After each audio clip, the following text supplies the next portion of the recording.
And welcome to another episode of Novice Chess. We're going to jump into a 5-minute game here on chess.com and see what we can do. 5-0, no increment. So my opponent's playing e5 in response to my c4, so that's one of the main lines to respond to the English. He's fighting over the dark squares. I'm fighting over light square control. So gonna go ahead and fianchetto. See what my opponent wants to do here. Okay. Yeah, I think I can just do this. Knight f4, putting a little bit more pressure, but not really threatening to take. Yeah,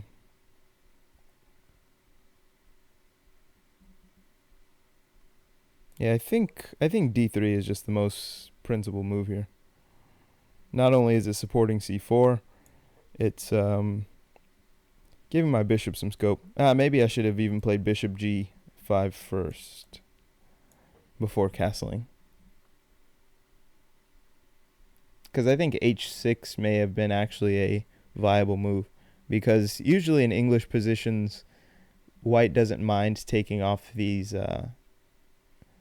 this bishop for this knight, although there's no need for me to do it unprovoked. If anything, let him waste the tempo for... I could have played knight e4. That's me not paying attention. Okay. So, now knight e4.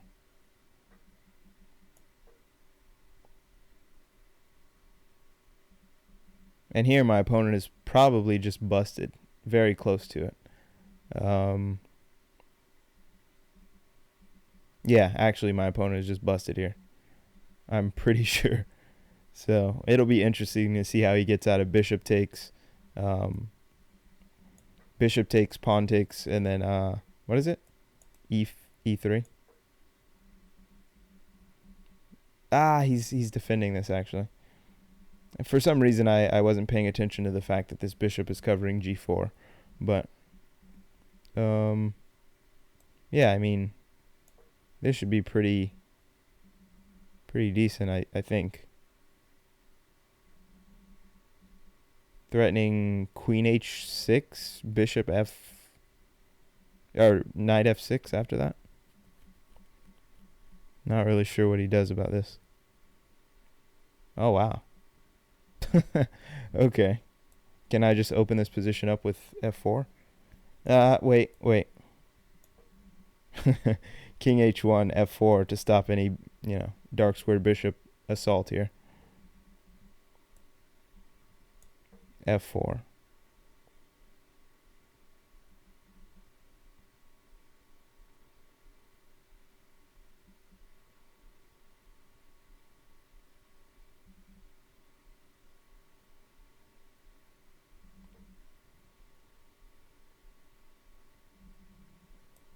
And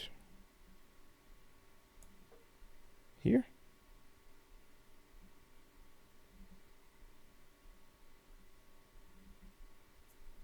It seems like I have some type of attack here. I mean, he can't really... I guess he can play that. H6 here. Yeah, h6. Knight takes, pawn takes.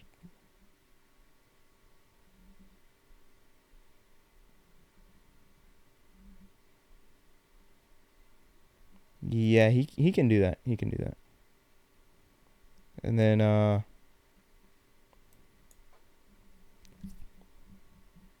so I think in order to maintain some type of attack, I need to play h4 to stop his queen from coming in.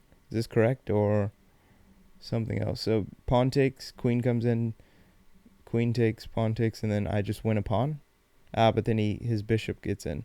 So yeah, I think I need to play h4. But he still has queen.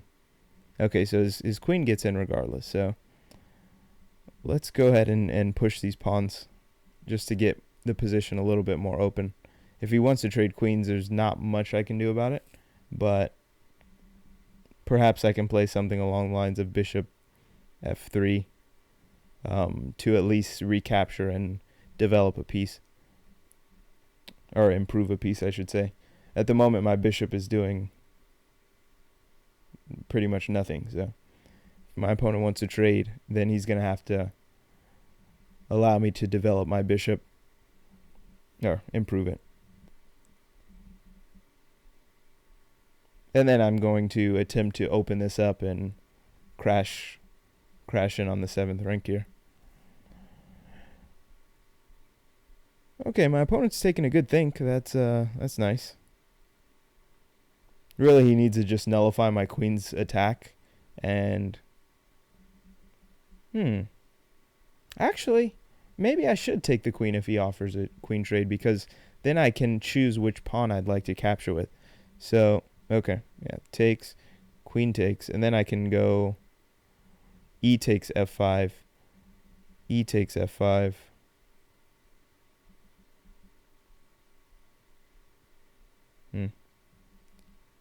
Yeah. Or maybe just keep the queens on.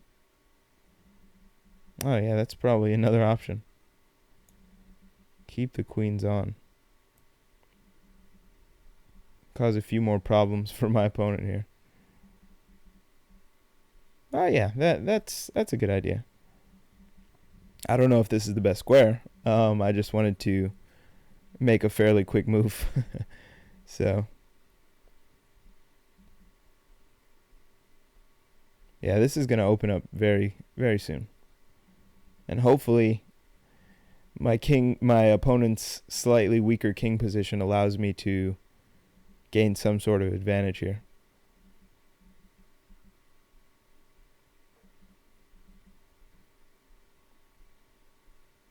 Okay, so this move basically means that I can't capture on the E file. Not without good timing.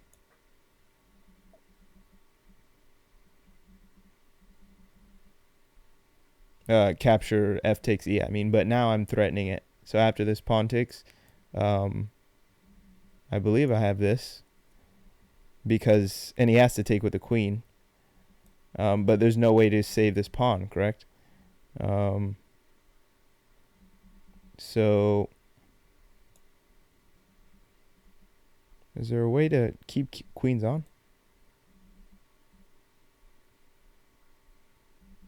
Yeah, there's still no way to save this pawn, which is kind of cool. If he goes queen back, I just grab the pawn, and if he goes rook f8 to defend, then I have this. So it's a nice little idea. And can't I just double here, or is this?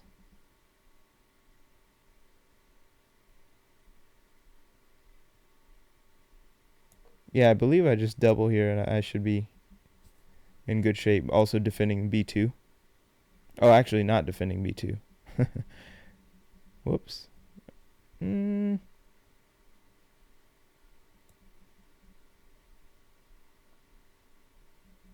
Keep queens on again, or? Well, if I take, I get my rooks to the second or 7th. So I think this is actually somewhat okay. But maybe I'm threatening to get them there anyway. I'm not sure. I want to keep the queens on just to see what happens. Give my opponent more to think about with his time disadvantage. Although I think taking there is not, it's not bad. Okay.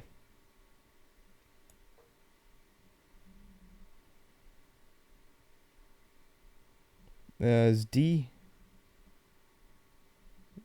is taking somewhere a threat? I don't know where exactly. Okay, so I'm just threatening a pawn here.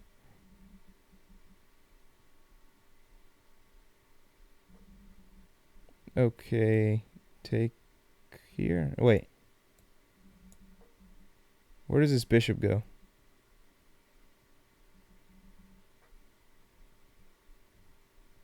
Okay. This should be fine. Okay.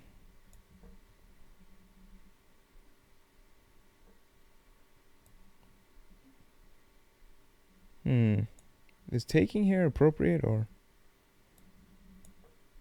let's just keep things very simple.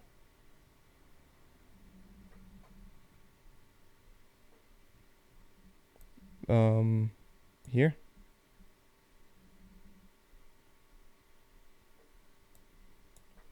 Okay.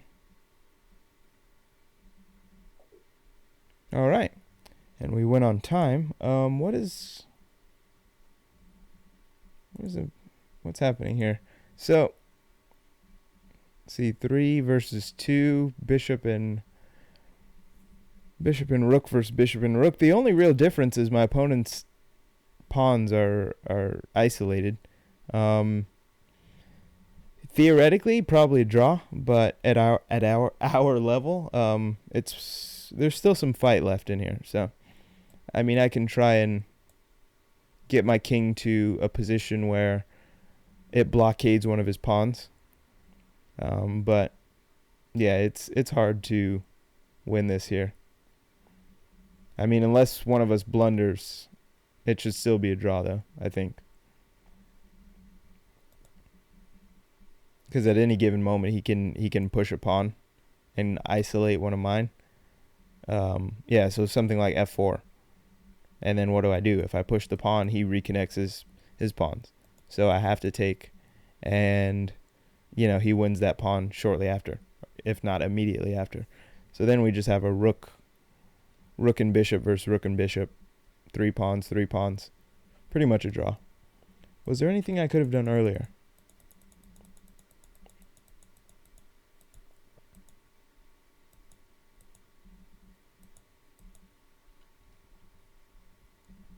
So I think I messed up here somewhere. Because, I mean, this just looks like white should win. So, is my move order off, or should I have taken with the knight instead? Perhaps. Yes, perhaps taking with the knight, because if I take with the knight, pawn... Whoops. What are my arrows doing? If I take with the knight, pawn takes, bishop goes to h6. Not only am I threatening this rook, who probably is going to move away, but if I can somehow deflect this bishop, I'm also just threatening a mate. So that's probably the more critical line, rather than taking with the bishop. So another idea was to wait until this is provoked. So at the moment, my opponent pretty much has to babysit this knight, and there's no real good way to defend it. So maybe waiting for my opponent to waste a tempo with that would have been also a better way to go about this attack. I wanted to get out of this check, of course. But yeah, at this point, it's probably just nothing good to do. Not too sure.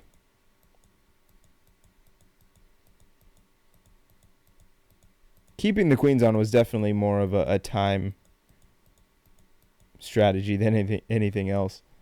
Here I wasn't sure. I didn't feel like calculating, but just takes. Then, yeah, I think I could have just taken here with the bishop. That may have been something, but I also wanted to keep my pawns on light squares so that this bishop had no attack on them, or no direct attack. The only thing it could do is, potentially blockade him in the future, but as long as these are on light squares, the bishop can't attack it. Okay. Yeah, I could have just taken and then grabbed the pawn. Whoops. And grabbed the pawn. And I wasn't sure if that was enough. It probably wasn't. So I wanted to keep things a little more complicated.